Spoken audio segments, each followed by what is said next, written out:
road. Welcome to Midlife Priceless. Doing a little to see you whenever I see you. So tune in and let's have a little chat. I'm headed to really what they call the shore. Sorry, but my hair is really up too tight. You know, it hits on the headrest and it makes me have to bow my head forward. And I'm not in a head bowing kind of mood, so get that sorted out. Oh, yes, now I can sit like a normal person.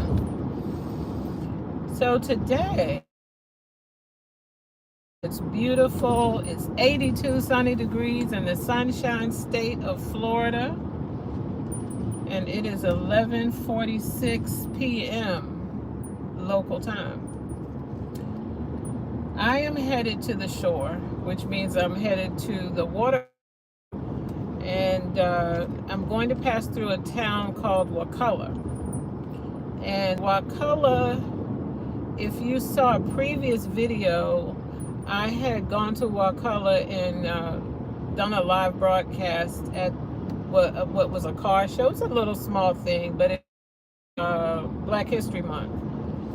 So that was back in February, and it was a nice time, a nice visit, a very small community. When I say small, small town America kind of feel, where everyone knows everybody. The grocery stores are small, the signs are small for all the shops and businesses. They have, for example, I know they have,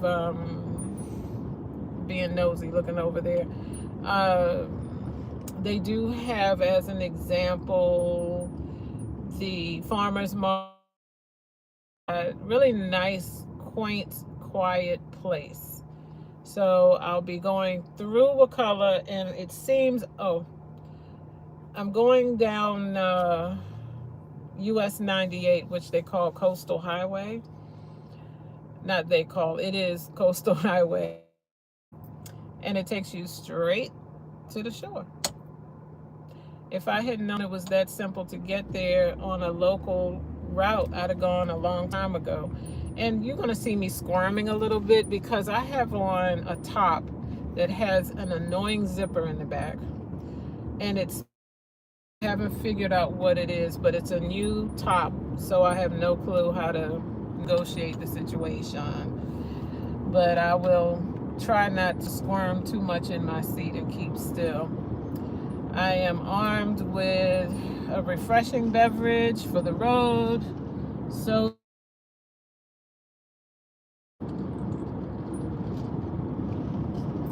and not get hot or thirsty for that matter. I really want to put down all my windows and pull back my sunroof, but it'll make too much noise and you wouldn't be able to hear me. And today you'll be impressed. I remembered to silence, mute, and just fine today. Again, welcome to Midlife Priceless, and we're doing a little road trip to the shore, so you'll get to see the water today if you stay in and tuned in the entire time. I'm passing by different lakes along the way. Florida is really lakes. I know habitat usually has to do with animals and birds, but honestly, a lot of lakes, a lot of trees, which is really nice, and everything is green and blooming. My car is green with all the pollen, and this part of Florida, this is North Florida. While the population is here because it's the capital in Tallahassee, you don't have the congestion of a Miami or West Palm or Fort Lauderdale. You really do find here farms, houses that are spread a considerable distance, one from the other. And again, a lot of small businesses. They're not franchise crazy here in Tallahassee. Plenty of independently owned businesses are here. Lots of neighborhoods and things like that. I'm seeing a lot of land for sale and people who are aging out of their homesteads, and they're pitching those up for sale as well.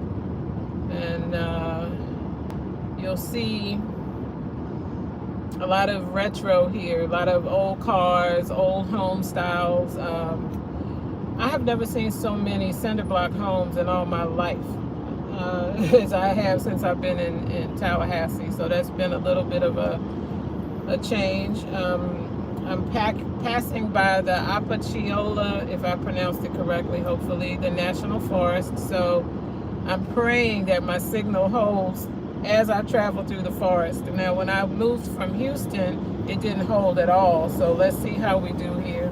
So if it trips off of the grid, mea culpa, I can't help it, not my fault, and I will tune back in as soon as possible.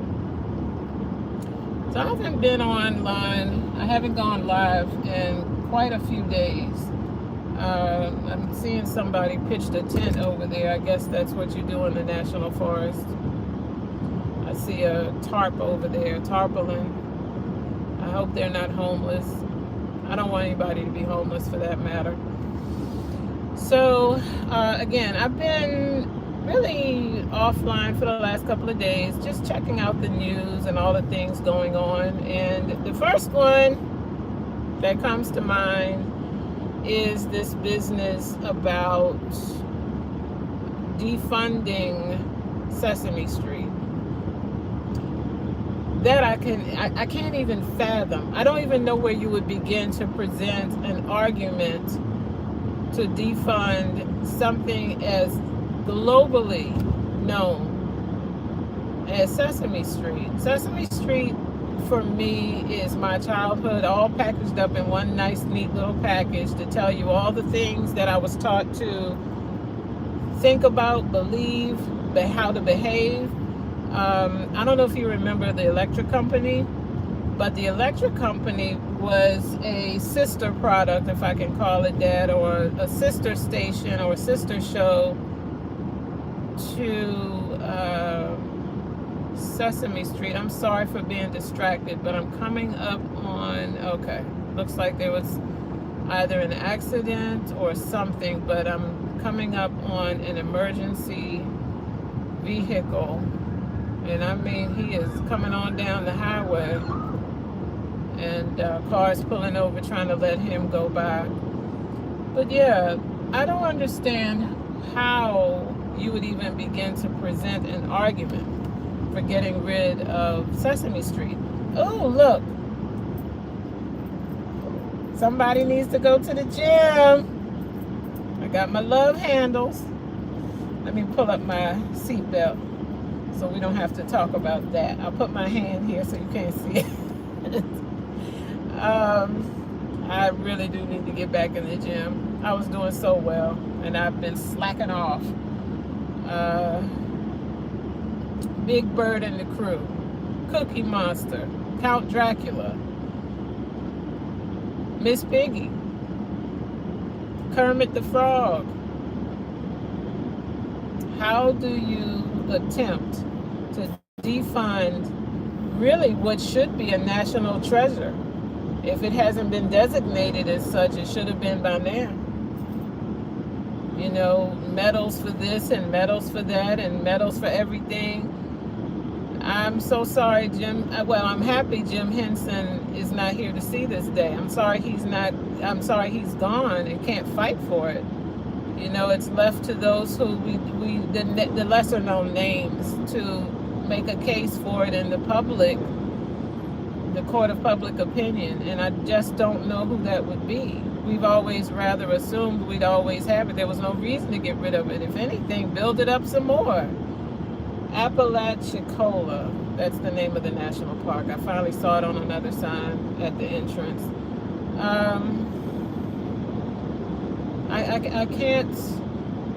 I can't fathom a childhood without educational shows.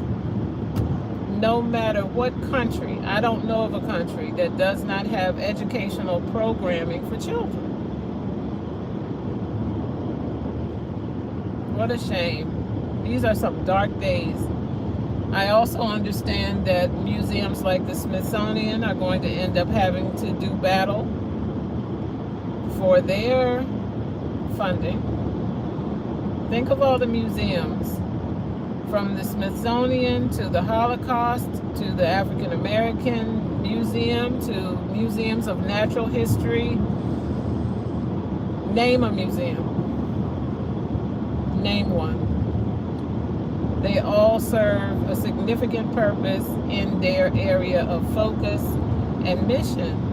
I think it's a crying shame that we don't think we need culture. If we don't have culture, what do we have? Who are we as a people?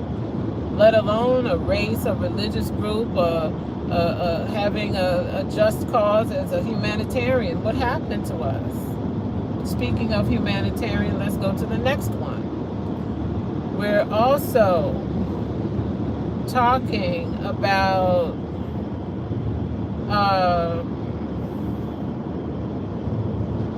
what's going on with Doge showing up at the offices of Peace Corps. Peace Corps serves more of a purpose than just humanitarian. It is also diplomatic. It is also public relations. It is also economic. It is so many, many, many, many things other than volunteers going to go teach English. It's not that. Peace Corps has grown exponentially in its programming. They also have things like animal husbandry, agriculture. I think agriculture was always there. I taught English.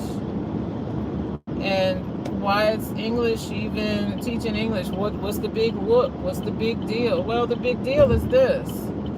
Seeing as how English is the #1 language to know if you want to work or live or thrive in a global environment, it would behoove us to make sure people understand and speak the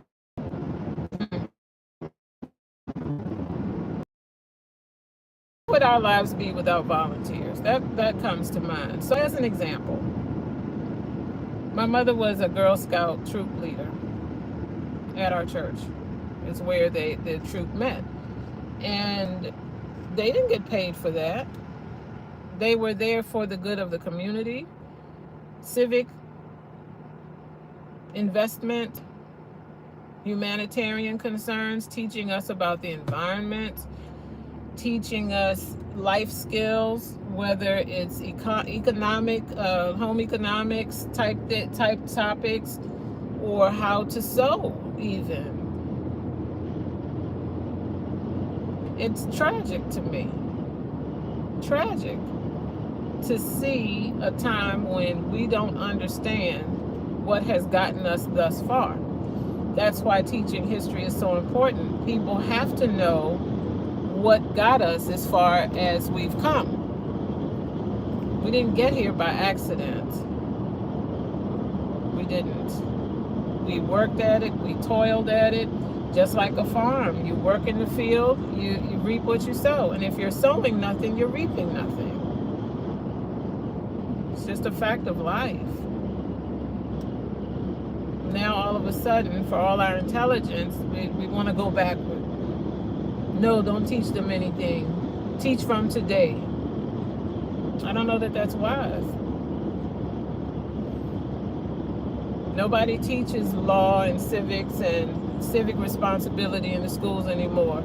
I see where Florida is finally coming back into its own to require physical fitness education and physical fitness time during the school day. Our children are obese. They are lazy and lethargic when it comes to anything to do with the great outdoors. And it is the great outdoors. Given the cost of food on the rise, and even if there were a catastrophic event, if you don't know how to grow your own food, you become a slave to whatever feeds you. We import more than we export, including food, because we're not growing our own food anymore because we don't support the farmers like we used to. We're foreclosing on the farms, giving them contracts, letting them secure mortgages on property and equipment only to turn around and take the contracts away. So the farmers are having a hell of a time. If you don't know, now you know, but check the news. They're talking about it all the time.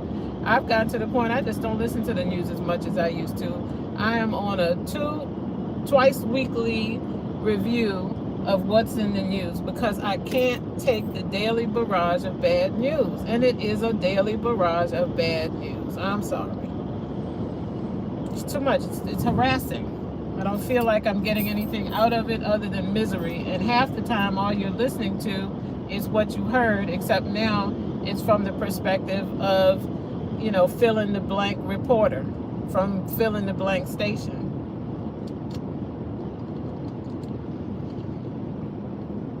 The houses out here are beautiful. Wakullah is nice. It's a suburb. It's a rural. It's not even suburb. This is straight rural.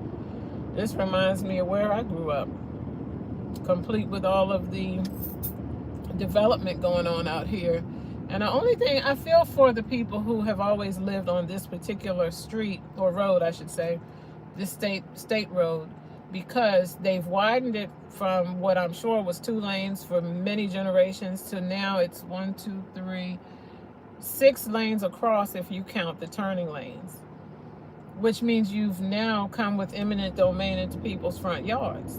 So now, who wants to live on a highway, a real highway, a 6-lane highway? Now, I will admit it goes from 6 back down to 2 eventually. But if you aren't lucky enough to live on the part where it becomes 2 again,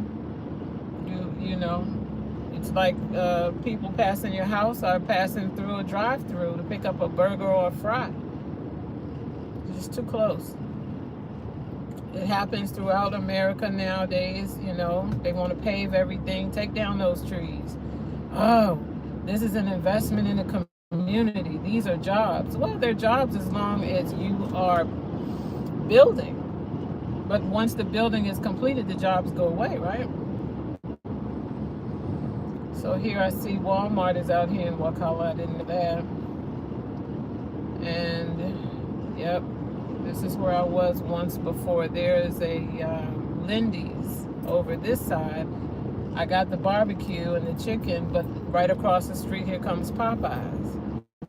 So here again, the local businesses have to put their dukes up and fight to survive. But I came from an area where you got a lot of the mom and pop businesses and no neon lights. Just a sign in the door that says whether they're open or closed. They knew your parents. Your, local shop owner might be married to your school teacher. That kind of life. People going 25 miles an hour.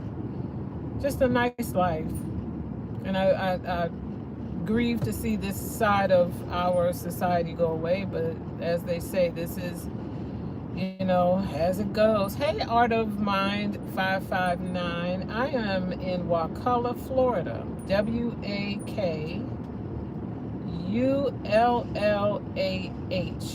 if I'm not mistaken. Wakulla. I know I'm in Wakulla. I've just questioned my spelling sometimes. And I'm headed toward the shore. You should not be live while driving. It's a safety hazard. That message is coming from Teo Bor or Bior. I don't know how to pronounce it. Sorry. I am from Virginia. Someone's asking me where I'm from. Thank you for complimenting me on my hair. I have really been working to combat the dryness and the thinning of my hair. I was on chemo for a while, and it really did its work. Not only did I get the hair thinning, I also got the receding hairline right here at the temples. But as I had said in another video, it could be hereditary because my mother's hair thinned in those exact same spots. But I've been working on it, and it has thickened up. Collagen also helps if you have thinning hair. That has really worked wonders for me. That collagen is excellent.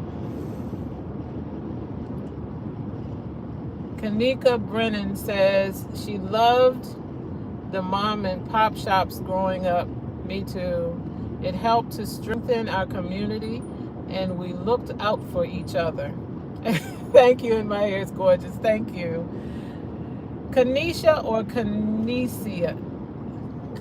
Kanisha, I think is correct. But yeah, oh look, they're having a little yard sale. Chairs, lamps, Tiffany lamps. Oh, they even have, see, you can tell when you're in a coastal community. They even have life vests over there for sale. I don't need any encouragement. I'm staying in my car and I'm staying focused because I'm going straight to the shore. Oh, my destination is a restaurant called Angelo's. Angelo's. If you look it up, it is not in Wakullah proper. It's in the next village or town just adjacent to Wakullah. But it's called Angelo's. So if you look it up online, it'll say Angelo's in Tallahassee. It'll come up, it'll show the right town name, but that's where I'm headed to. Or at least that's the destination I plugged in so my GPS could tell me what to do. Radio Shack? What? I didn't even think Radio Shack still existed. I thought they went out of business with Kmart. I guess not. Okay. Winn-Dixie is over there renovating itself. I don't know if they got storm damage or fire, but they're doing something over there. And Myra Jean's restaurant. See, all these nice places. Cafe Racer. I guess that's where the motorcycle folks like to frequent. They got a motorcycle on the side. So another thing that has been happening in the world that got my attention is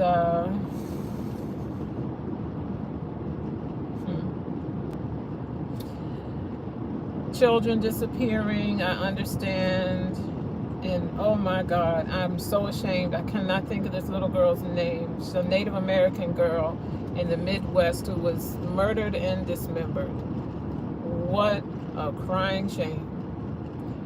And you may see some shorts or videos on YouTube these days where the hand is painted red and the handprint is applied to the face. And the Native American community, and forgive me again, Native American is so general. It's like saying African. What tribe? What country? What? I don't know the tribe name that the little girl was from, but I think she was like 13 years old, something like that. And I tried to let the man turn. He didn't take it. And just one of those strange things that nobody can explain. Who did it, why they did it, and what was to be gained from it for that person, other than some sick and twisted idea that you feel empowered that you killed a little girl. Have you lost your, well, yeah, you have lost your mind. That's not even a question in my mind. So I'm passing by the old county courthouse, also charming. This is the kind of place I would love to move to and open either a motorcycle bar, the plants and flowers more so for the local residents, and the motorcycle for people who are traveling, and the pool hall, recreation. Oh look, veggie plants, see? Irrigation. Oh, they're doing the whole nine out here. Okay, well, come through. I'm not mad. A lot going on in this little town. A lot of brick homes, the rancher style homes. You have land in Brunswick County. Oh my goodness. Isn't Brunswick where's Brunswick? Isn't that like on the border of Virginia and, help me fill in the blank again, aren't you near the state line. I think I have a friend